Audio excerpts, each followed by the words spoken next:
2023年6月20日深夜，在神户市垂水区一条寂静的马路上，一位坐着轮椅、形容憔悴的女性引起了路人的注意。她孤身一人，身边没有任何陪伴，虚弱的仿佛随时会倒下。好心的路人走上前，关切地询问她的情况。女子抬起头，左眼青肿，她告诉路人自己被子女们虐待了。这一句话如同一颗重磅炸弹，撕开了这个家庭隐藏的黑暗面。路人迅速报警，警方介入后，女子自称名叫穗坂由美子，57岁。她告诉警察，自己被4名子女长期殴打、囚禁，甚至锁在家中壁橱里，生活如同地狱。警方的调查由此展开，而穗坂由美子的住所距离她被发现的地点足有10公里。她是如何独自一人辗转至此？她的子女又为何对她如此残忍？更令人震惊的是，随着调查深入，警方发现了一个更加骇人听闻的真相。大家好，我是小小，欢迎来到24探案。2023年6月，穗坂修刚满6岁。他是一个人见人爱的男孩，圆圆的眼睛，灿烂的笑容，邻居们都说他性格活泼，喜欢跑来跑去，还会主动跟人打招呼。然而，这个看似普通的小男孩却生活在一个极度不正常的家庭环境中。穗坂修的家位于神户市西区玉金町西神绿地住宅区，一栋建成约40年的31厅复式公寓，租金每月仅6万日元。这一家是典型的低保户，靠政府救济度日。家里居住着6人，57岁的祖母穗坂由美子，34岁的母亲穗坂沙喜，32岁的舅舅穗坂大地，30岁的双胞胎小姨穗坂朝美和穗坂朝华，以及小修本人。穗坂沙喜还有一个长子高志，但早已搬离，不与他们同住。穗坂由美子这个家庭的核心却是一个极具争议的人物。邻居们对他的评价极差，他不工作，长期靠低保生活，不给孩子们做饭，甚至唆使大女儿穗坂沙喜去超市偷食物。她还经常带男友回家，留下用过的避孕套随意丢弃在阳台上，引发邻里纠纷。孩子们小时候，她常常让他们在外面游荡，自己则在家与男友厮混。这样的家庭环境注定了孩子们畸形的成长轨迹。穗坂沙喜作为小修的母亲，背负着沉重的过去。她小时候就得照顾弟弟妹妹，高中毕业后四处打工，生活困苦。怀上小修时，她与男友的婚姻被母亲反对，最终成为单亲妈妈。神户市政府将她列为特定孕妇，在她怀孕期间提供支援。小修出生后，她将孩子送往保育园，自己则继续为生计奔波。尽管生活艰难，她曾在朋友面前表示，只要有小修就够了。她在社交媒体上分享与小修的点滴，比如为他织毛毛，带他去安普曼博物馆，展现出对儿子的爱。然而，这些温馨的片段与后来的悲剧形成了触目惊心的对比。小修的生活看似平凡，却早已埋下隐患。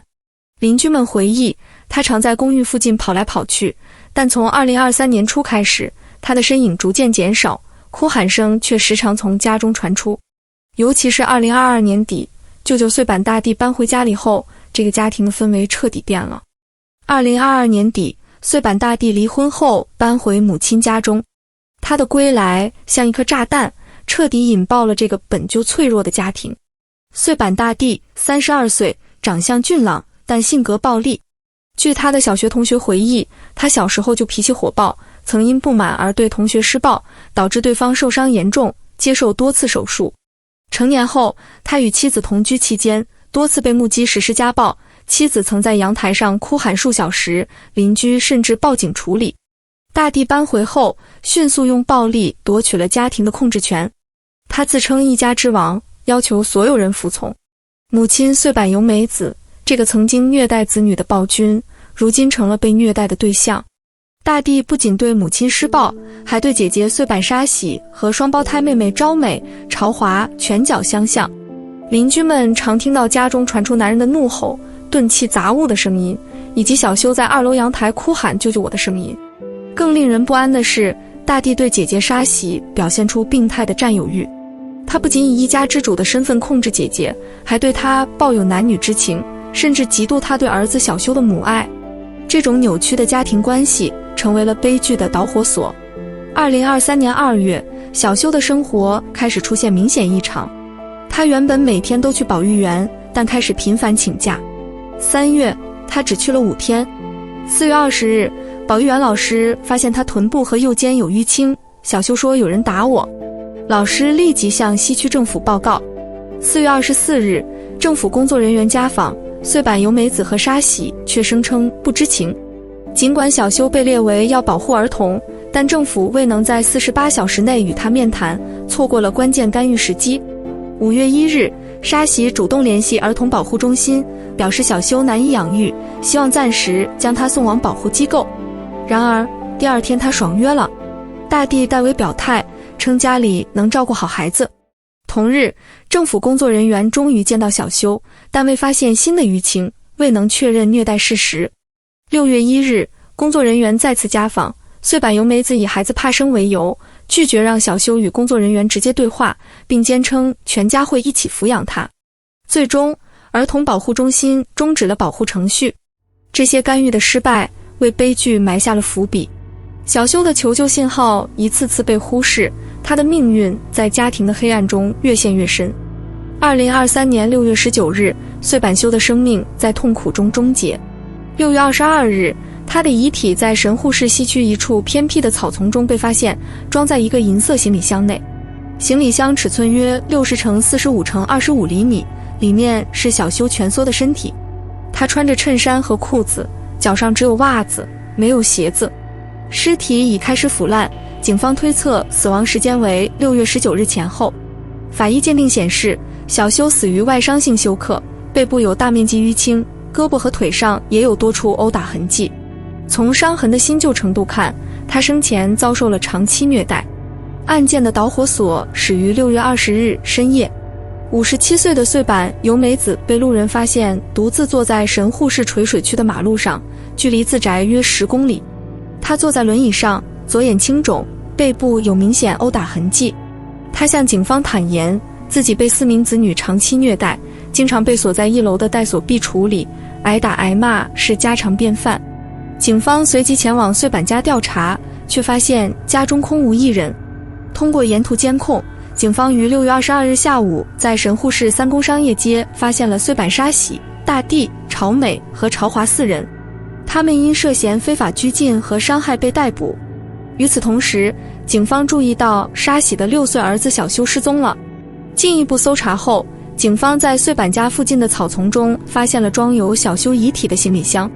据邻居回忆，抛尸当天，4人拉着行李箱出门时有说有笑，完全不像刚犯下滔天罪行。监控画面也捕捉到他们拖着行李箱的场景。沙喜在接受询问时平静地说，我可以带你们去我儿子那里。他带领警方来到遗弃现场，毫无动摇地指出了行李箱的位置。案件的侦破始于穗坂由美子的报案，他的供词揭开了这个家庭的黑暗面。从2023年3月起，他被子女们不定期锁在壁橱里，允许吃饭和上厕所，但经常被殴打。他的逃脱成为案件暴露的契机。6月20日，4人外出时，他趁机逃出家门，辗转10公里来到垂水区寻求帮助。警方通过监控追踪，迅速锁定了4名嫌疑人。6月22日，4人在三宫被捕。审讯中，他们的供词逐渐拼凑出案件全貌。穗坂大地被确认为杀害小修的主犯，他的姐姐沙喜和妹妹朝美、朝华为帮凶。小修的死因是外伤性休克，大地曾多次用脚踩踏他的背部，导致致命伤。4人还承认，他们共同将小修的遗体装进行李箱，运到草丛抛弃。调查中，警方发现大地的主导地位，他不仅策划了抛尸，还指示妹妹们殴打母亲由美子，甚至亲自准备了装尸体的行李箱。他的供词中透露出对姐姐沙喜的病态迷恋，以及对小修的嫉妒。他无法容忍沙喜对儿子的爱，甚至嫉妒小修得到的母爱，这种母爱是他童年从未体验过的。更令人震惊的是，抛尸当晚，大地回到家后，用榔头砸地板威胁家人，声称谁不听话就砸碎谁的头，并强奸了姐姐沙喜。警方还走访了邻居和保育员，收集了大量证词。邻居们提到，小修曾多次在阳台上喊救命，甚至被锁在阳台上哭泣。有人见过沙喜用绳子牵着小修，像遛狗一样带他去保育员。这些细节证实了小修生前遭受的虐待。保育员和政府的失职也浮出水面，尽管多次接到虐待线索，行政部门未能及时干预，导致悲剧发生。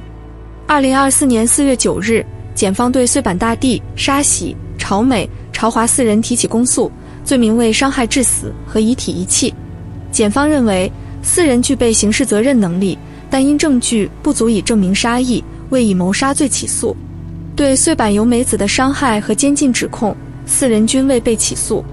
审判过程中，更多令人发指的细节曝光：大地的乱伦行为，他对小修的嫉妒心理，以及他对家人的暴力控制，成为庭审焦点。沙喜的角色尤其复杂，他既是受害者，遭受大地的暴力和性侵，又是帮凶，未能保护儿子。朝美和朝华则被描述为盲从者，在兄长的淫威下丧失了道德底线。截至2025年5月，案件仍在审理中，更多细节有待公开。预计庭审将进一步揭示这个家庭的扭曲关系，以及悲剧背后的深层原因。神户6岁男童抛尸案是一场人性扭曲与社会失职交织的悲剧。穗坂修的死不仅是一个孩子的陨落，更是一个家庭长期积弊的爆发。穗坂大地的暴力控制，沙喜的软弱与妥协，朝美朝华的盲从，构成了这个全员恶人的家庭图景。而穗坂由美子这个曾经的施虐者，最终也成为受害者，令人唏嘘。案件暴露了日本社会在儿童保护方面的漏洞。保育员和政府多次接到虐待线索，却因程序僵化、判断失误，未能及时干预。小修的求救声一次次被忽视，最终淹没在家庭的黑暗中。这不禁让人反思，我们的社会如何才能更有效地保护弱势儿童？此外，案件中的乱伦、暴力和心理扭曲，挑战了人们对家庭伦理的认知。穗坂大地的行为是否源于童年的创伤？沙喜为何在母爱与恐惧之间选择了后者？这些问题或许永远没有答案，但它们提醒我们，家庭暴力与心理健康的议题需要更多关注。小修的笑脸定格在了6岁的夏天，他的悲剧是一记警钟，唤醒我们对儿童保护的重视，也让我们重新审视家庭与社会的责任。愿这样的悲剧不再重演。